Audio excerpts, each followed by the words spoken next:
Now we compare. So we have talked about revolving around the x-axis and the y-axis. Let's do a problem where we can check this out. So which solid has a greater volume?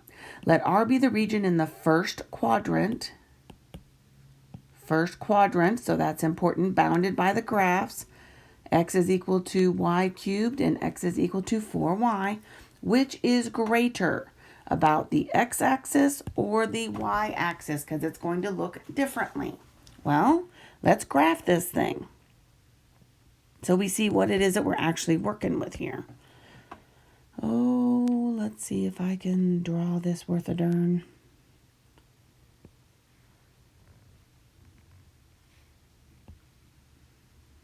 Okay.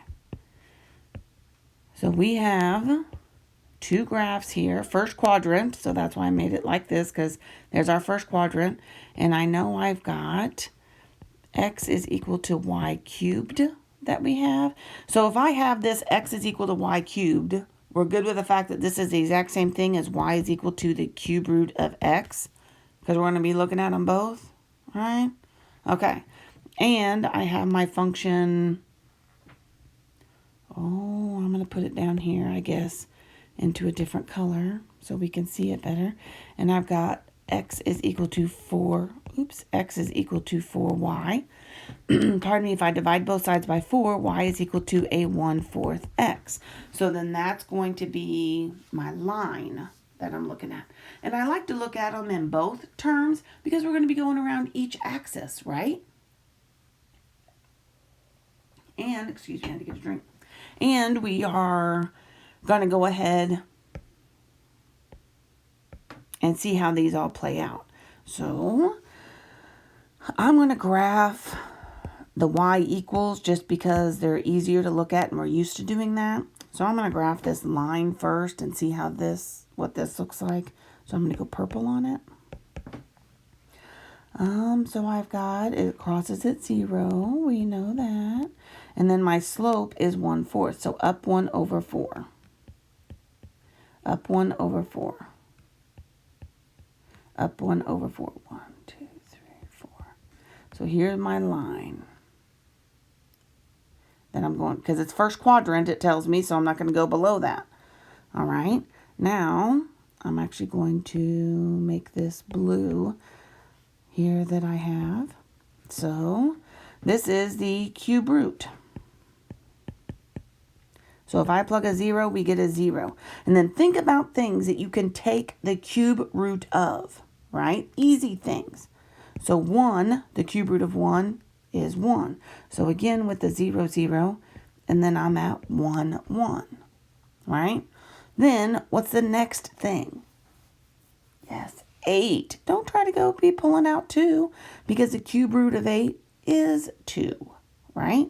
So let's 1, 2, 3, 4, 5, 6, 7, 8. Well, lo and behold. So I've got this graph that I'm looking at. So here is 0, obviously. This is 8, and this is 2. So my solid is this kind of skinny little piece. We have two things that we're going to figure out. We're revolving around the x-axis and we're revolving around the y-axis. So if I'm going around, what do we want to go first here? Let's go around the y-axis. If I'm going to go around the y-axis, my interval, so volume is equal to pi, my interval is going to go from 0 to 2 that we have. And I'm going to go with, in terms of y, the right minus the left. So the farthest to the right is going to be the line. And if this is in terms of y, then I have 4y squared. And again, if it's in terms of y, then I have y cubed squared dy. Do you see what just happened? Okay, so that's the volume around that y-axis. If I want to take that volume around the x-axis, I'll just do it in this color. X-axis, right? I'm coming around here. Then my interval is going to go from 0 to 8. And then I've got my top here minus my bottom. So then that's in terms of x's. So I've got x to the 1/3 squared, just because it's easier, minus, I've got 1/4 x squared dx. I'm putting that in brackets so we can see it.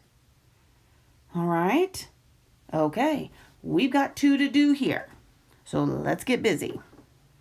Let's go for the y-axis first, just because it's on top. What would I put that in? Red? I've already forgotten. Yep. Ooh, I don't like to write everything out in red. Let's go black on it just so that it doesn't look so freaky. A bunch of red on the screen. Okay. I am going to, so this is the y-axis. I've got my volume is equal to, I'm going to pull that pi out front because I don't want to mess with it. From 0 to 2 of 4y squared minus y cubed squared dy. I wanted to go ahead and just write it out so you could see what's going on. So when you square those, I now have from 0 to 2, 16y squared, power to a power you multiply, y to the 6th. It's not too shabby. Let's do this. From 0 to 2, nope. Now let's integrate. So I've got 16/3 y cubed minus 1/7 y to the 7th, but it's going from 0 to 2, so that's not bad that I have because I get to subtract off that 0. So pi, because I don't want to mess with that. We've got 16/3 2 cubed minus 1/7 2 to the 7th. We'll have to figure that one out. And then minus 0, of course. So I've got 16 times 8. What's 16 times 8? I don't know. 8 for 128. So volume is equal to pi times 128/3 minus, what's 2 to the 7th? 2 to the 5th we know is 32. And then there's 2 left over. Ooh, 128 again? Seriously? That's awesome. Minus 128/7 now at this point. Okay. Getting that common denominator. So if I take this times 7/7, and that's times 3/3, what do you get? This is over 21. 128 times 7 is 56, 17, 14, 15, 16, 17, 18, 19. 896, is that what you got? Oh, let's be smarter. Look at that huge number. What are we doing? Smartness, guys. Smartness. I have the exact same number here of 128. I just had to look back at it and saw that. I have 7 128s minus 3 128s over 21. What was I doing? Oops. Sometimes we just have to be smarter, aren't we? So 7 128s minus 3 128s are 4 128s out of 21. That makes way more sense, doesn't it? Yeah. Okay, so is there anything I can do to simplify that? 128.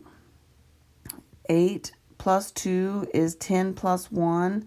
That's 11. 3 doesn't go in there, and I don't think 7 goes in there either. So, no, we just have to multiply those out. That's not bad. Volume is equal to, what's 128 times 4? Is 2, 3, 8, 9, 10, 11. So 512. Did you get the same thing? Yeah, 512 pi. Okay. So 512 pi over 21. This is the volume about the y-axis. All right, now we get to figure out what's happening about the x-axis. So I got to go back here and look. Oops, too far. Oh, for crying out loud in a bucket. I want this one. 0 to 8. Okay. Let's come around this x-axis. Let's make that blue. So my integral is going to go from 0 to 8 of x to the 1/3 squared minus a 1/4 x. I almost forgot my x squared dx. Okay, let's see what we pull off on this one. That's nice having that 0 in there again though, isn't it? So I'm going to go from 0 to 8. Power to a power you multiply. So I've got x to the 2/3 minus 1/16 x squared. All right, do our thing. If I add 1 to this, so this is plus 3/3, that's going to give me x to the 5/3, and I'll bring the 3/5 in front, minus 1/16 times a 1/3 x cubed. And I'm going to take that from 0 to 8. Okay. So I'm going to scoot this up a little bit. Let's see if we can do some number sense to make our life easier. I've got 3/5, 8 to the 5/3 minus 1/48, 8 cubed. And then, of course, minus 0, because 0 times anything is 0. So this is 2 to the 5th right here, right? Because the cube root of 8 is 2, and 2 to the 5th is 32. So this is 3 times 32/5 minus, well, we could take out one of these for sure. One of these 8s. Well, actually, 2 of them, right? Because, no. Because that'd be 64. One of those 8s goes in there and gives me a 6, right? So 64/6. Wow, we could take that down even farther, can't we? That's okay. We'll write that. So we've got 64/6. And then I can take this down even more because those divide by 2 to give me 32/3. Oh, no, we can get a common denominator though. Because we got the same number again, right? 3 32s and a 32 there. If I get this common denominator here, times 5/5 times 3/3. See, anytime you can work an angle like that, wow, that makes your life so much easier. So I've got 9 32s/15 minus 5 32s/15. And so I've got 4 32s/15 is what we're looking at. Well, what's 4 times 32? 128. And none of that reduces, so that's what we've got there. 128 pi. Nice. This is about the x-axis. So we were charged with figuring out which one has the greater volume, right?